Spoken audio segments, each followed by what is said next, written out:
জনজাতি সমাজে সংস্কৃতি ঐতিহ্য উন্নয়নের বার্তা ছড়িয়ে দিয়ে উৎসবের আবহে শেষ হলো জেলা ভিত্তিক জনজাতি গরিমা উৎসব।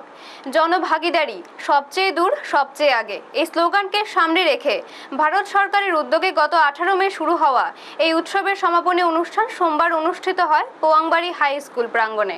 কয়েকদিন ব্যাপী চলা এই উৎসব জুড়ে জনজাতি সম্প্রদায়ের জীবনধারা, সংস্কৃতি, ঐতিহ্য এবং বিভিন্ন উন্নয়নমূলক কর্মকাণ্ডকে বিশেষভাবে তুলে ধরা হয়।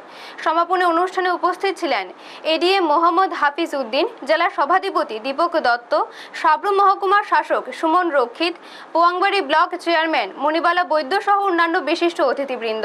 অতিথিরা বক্তব্য রাখতে গিয়ে জনজাতি সম্প্রদায়ের উন্নয়নে কেন্দ্র ও রাজ্য সরকারের বিভিন্ন পদক্ষেপের কথা তুলে ধরেন।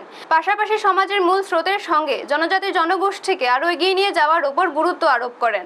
উৎসব উপলক্ষে বিভিন্ন সাংস্কৃতিক অনুষ্ঠান, সচেতনতামূলক কর্মসূচি, প্রদর্শনী এবং সরকারি পরিষেবা সংক্রান্ত শিবিরের আয়োজন করা হয়। জনজাতির শিল্প ও সংস্কৃতির পরিচয় বহনকারী নৃত্য, গান ও ঐতিহ্যবাহী পরিবেশনা উপস্থিত দর্শকের বিশেষভাবে আকৃষ্ট করে। এছাড়াও বিভিন্ন সরকারি দপ্তরের পক্ষ থেকে সাধারণ মানুষের কাছে সরকারি প্রকল্পের সুবিধা পৌঁছে দেওয়ার লক্ষ্যে তথ্যভিত্তিক প্রচার চালানো হয়। স্থানীয় মানুষের সক্রিয় অংশগ্রহণে পুরো উৎসব প্রাঙ্গণ ছিল উৎসব মুখর।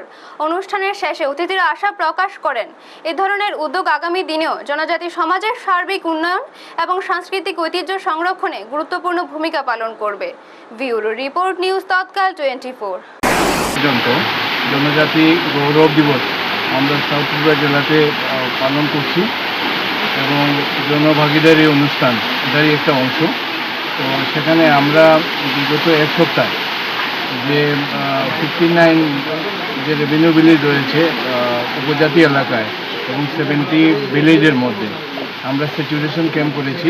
সেই স্যাচুরেশন ক্যাম্পগুলোতে জনজাতিদের জন্য যতগুলো পরিষেবা ছিল প্রত্যেকটা পরিষেবায় যাতে সেই সুযোগ পান